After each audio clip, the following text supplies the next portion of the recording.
9 സംസ്ഥാനങ്ങളിലുള്ള ചെമ്മീനിൽ white spot viral disease എന്ന രോഗം സംശയിക്കുന്നുണ്ടെന്ന world organisation for animal ഹെൽത്തിന്റെ റിപ്പോർട്ടിനെ തുടർന്നാണ് നടപടി. സൗദിയിലെ ബന്ധപ്പെട്ട വിഭാഗങ്ങളും രോഗബാധ സ്ഥിരീകരിച്ചിട്ടുണ്ട്. കേരളത്തിന് പുറമെ തമിഴ്നാട്, കർണാടക, ഗോവ, ആന്ധ്രാപ്രദേശ്, പശ്ചിമ ബംഗാൾ, ഗുജറാത്ത്, ഒഡീഷ, മേഘാലയ എന്നീ സംസ്ഥാനങ്ങളിലുള്ള ഇറക്കുമതിയാണ് നിരോധിച്ചത്. ഫ്രോസൺ ചെമ്മീനിനും ഉണക്കച്ചെമ്മീനിനും നടപടി ബാധകമാണ്. വൈറസ് രോഗം സംബന്ധിച്ച സംശയങ്ങൾ നീങ്ങുന്നവരെ നിരോധനം തുടരുമെന്നാണ് സൂചന.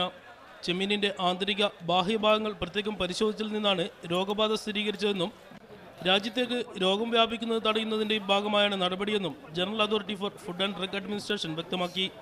കേരളത്തിൽ നിന്നുള്ള ചെമ്മീൻ കയറ്റുമതിയുടെ നല്ലൊരു ഭാഗം ഗൾഫ് രാജ്യങ്ങളിലേക്കാണ് പോകുന്നത്. സൗദിയുടെ കിഴക്കൻ തീരത്ത് ചെമ്മീൻ സുലഭമായി ലഭിക്കാറുണ്ടെങ്കിലും ദക്ഷിണേന്ത്യൻ സംസ്ഥാനങ്ങളിൽ നിന്നുള്ള ചില ഇനം ചെമ്മീനുകൾക്ക് വൻ ഡിമാൻഡാണ്. വന്നാമി ഷ്രിംപ് എന്ന ഇനമാണ് ഇതിൽ മുന്നിൽ. നിരോധനം വന്നിരിക്കുന്നതും പ്രധാനമായി വന്നാമിക്കാണെന്നാണ് സൂചന.